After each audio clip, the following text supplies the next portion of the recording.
warahmatullahi wabarakatuh. Perkenalkan, saya Syamati Nabila dari semester 3A Fakultas Hukum Unsur.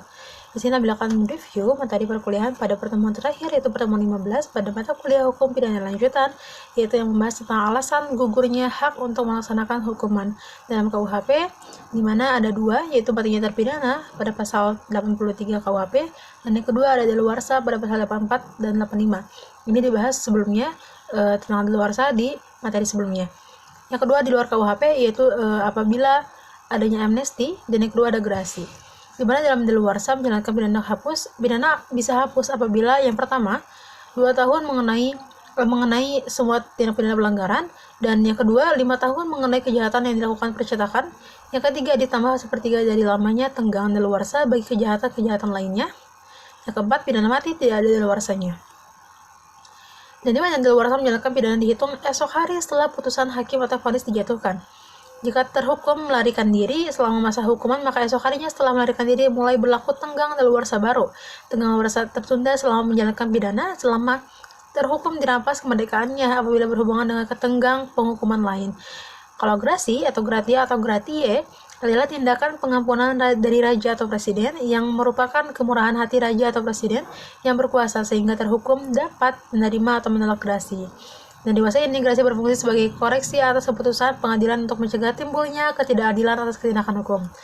Ya, saya setuju. Adapun grasi adalah menghapuskan hukuman yang telah dijatuhkan oleh hakim, baik untuk sebagian atau seluruhnya, atau merubah hukuman yang berlainan sifatnya. Grasi itu diatur dalam Undang-Undang RI Nomor 5 Tahun 2010 tentang perubahan atas Undang-Undang Nomor 22 Tahun 2002 tentang grasi. Adanya dan tujuan grasi ini adalah sebagai koreksi atas keputusan pengadilan dan dapat dilakukan oleh terhukum atau hakim karena jabatannya apabila dalam menjatuhkan putusan terdapat kesalahan atau kehilafan. Yang dimaksud kesalahan atau kehilafan adalah apabila hakim salah menerapkan atau menafsirkan peraturan terhadap suatu tindak pidana sehingga akibatnya dalam penerapan sanksinya pun salah. Selain itu dapat juga terjadi apabila hakim merasa putusannya kurang adil sehingga putusan atau vonis perlu diperbaiki. Akibat hukum dari adanya grasi, yang pertama, presiden tuh menolak permohonan grasi, berarti terhukum harus menjalankan hukuman seluruhnya. Yang kedua, presiden mengabulkan permohonan grasi, berarti terhukum tidak harus menjalankan hukum seluruhnya. Yang ketiga, presiden mengadakan perubahan hukuman atau komutasi, berarti mengadakan perubahan masa hukuman. Misalnya, hukuman mati diubah menjadi hukuman seumur hidup, hukuman penjara menjadi hukuman kurungan, dan lain sebagainya. Yang keempat, yaitu mengurangi hukuman. Artinya, hukuman yang dijatuhi oleh hakim dikurangi sehingga menjadi lebih ringan. Yang terpenting adalah, grasi adalah bukan menghilangkan keputusan hakim, melainkan keputusan hakim tetap ada, tetapi pelaksanaan putusan hakim dikurangi.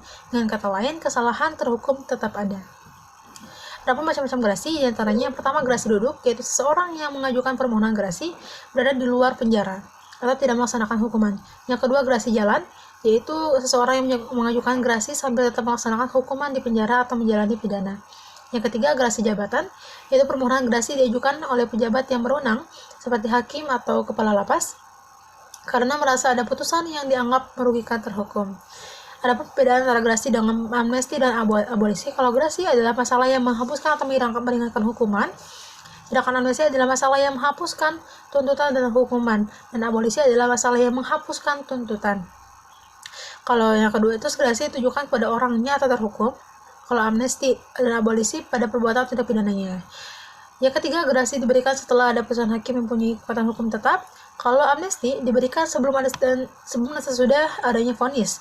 Dan kalau abolisi sebelum adanya keputusan hakim atau vonis. Yang keempat, dengan grasi kesalahannya pelaku terhukum tetap ada. Kalau abolisi dan amnesti dianggap tidak ada kesalahan, seperti bayi yang baru lahir. Yang kelima, grasi ditujukan untuk mencari keadilan, sedangkan amnesti dan abolisi untuk tujuan politik. Dan semua diberikan atas kuasa undang-undang, dan hak untuk memberikannya berada di tangan presiden sebagai kepala negara.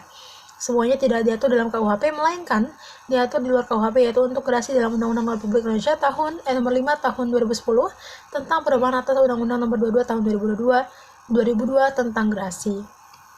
Cukup sekian untuk materi perkuliahan hukum yang lanjutan. Terima kasih. Wassalamualaikum warahmatullahi wabarakatuh.